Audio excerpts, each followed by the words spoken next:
From WisPolitics in Madison, you're listening to Capital Chats. Hi everyone, welcome to Capital Chats, brought to you by Spectrum. I'm Audrey Thiebert, Capital reporter with WisPolitics. Today, I'm talking with my colleague, Kate Morton, who just interviewed Ben Wikler, the state Dem Party chair. So Kate, we've got elections coming up. What did you and Ben talk about?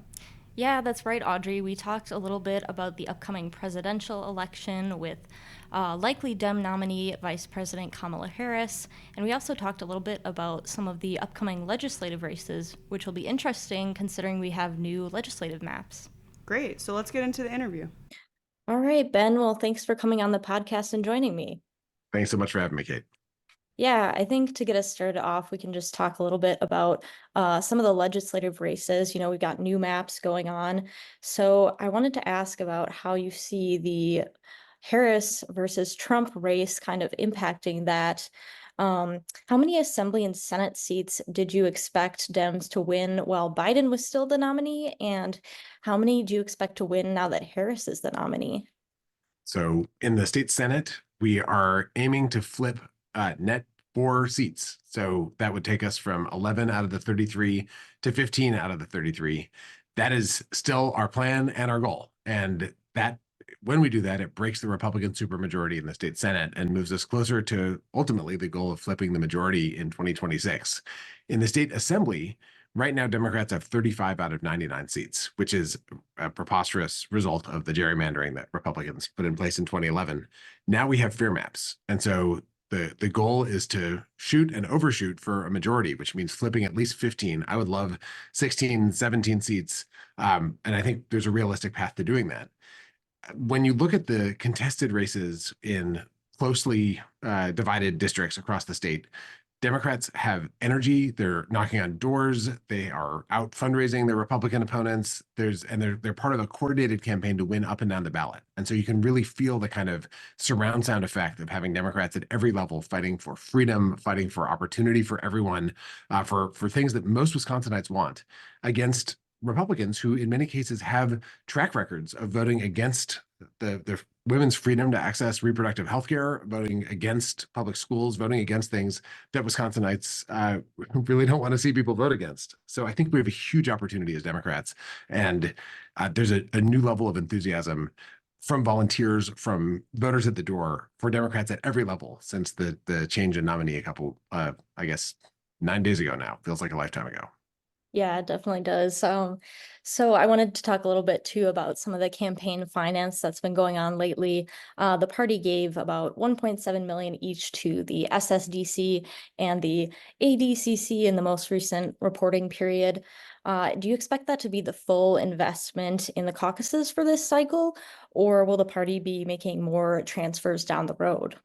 We're going to continue to invest. And we want to make absolutely sure that Democrats up and down the ballot are able to compete and share their message with voters, even in the face of however many millions of dollars, Dick and Liz Uihlein and Diane Hendricks put into the Republican legislative coffers and also into super PACs.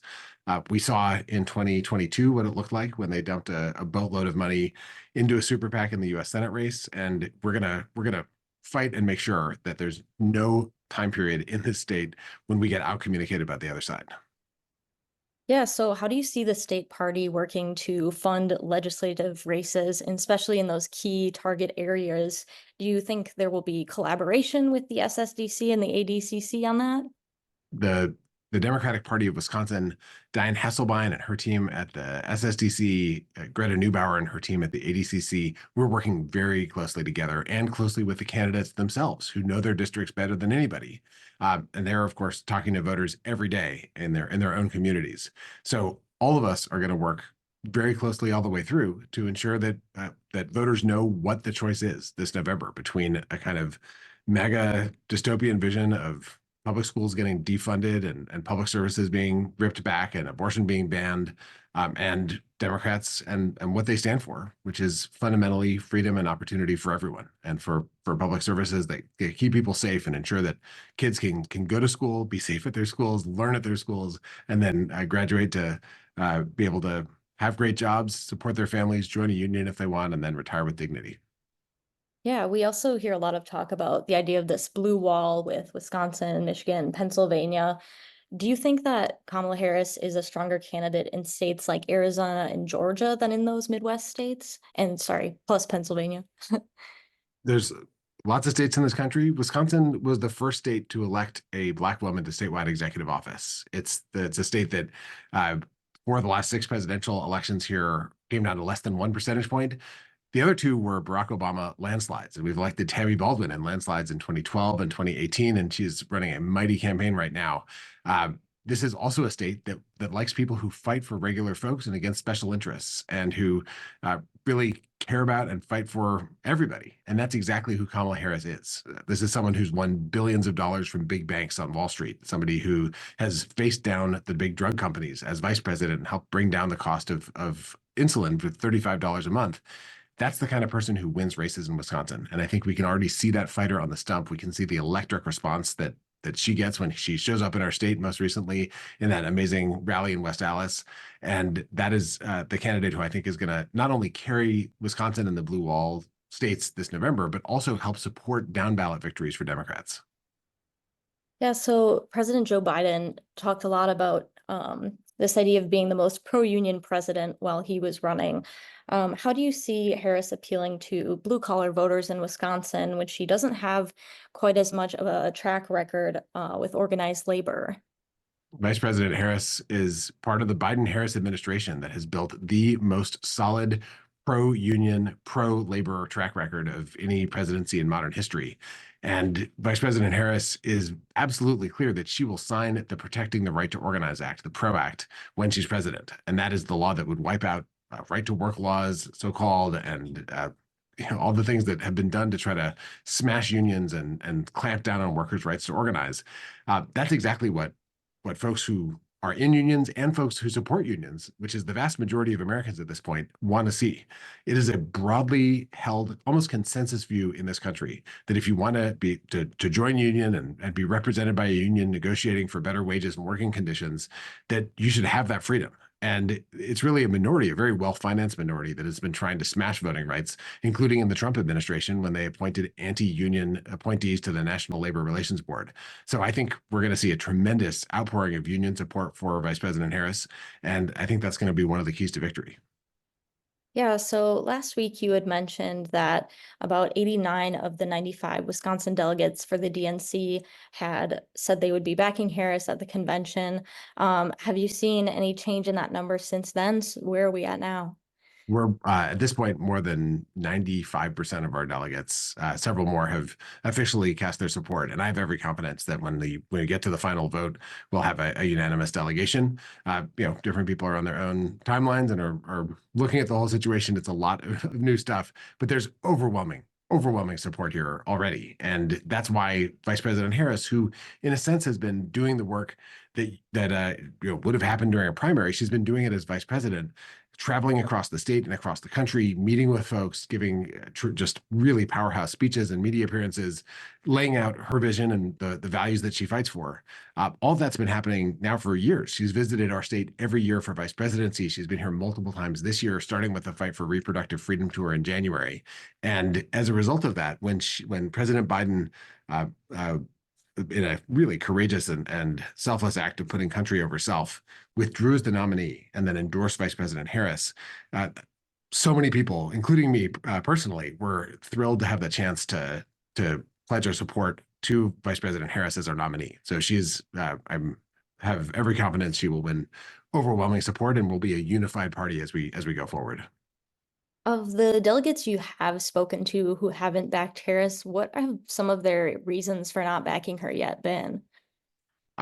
There's a variety of reasons, but I don't want to speak for them with personal conversations.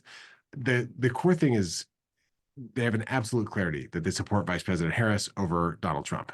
And there's different folks are on kind of different timelines and thinking about different issues that they feel really passionately about, and also trying to wrap their minds around the process, which is a really an unusual situation, to say the least, to have pledged as a delegate for Joe Biden and then have him withdraw as the nominee, and then now have the vice president as the nominee.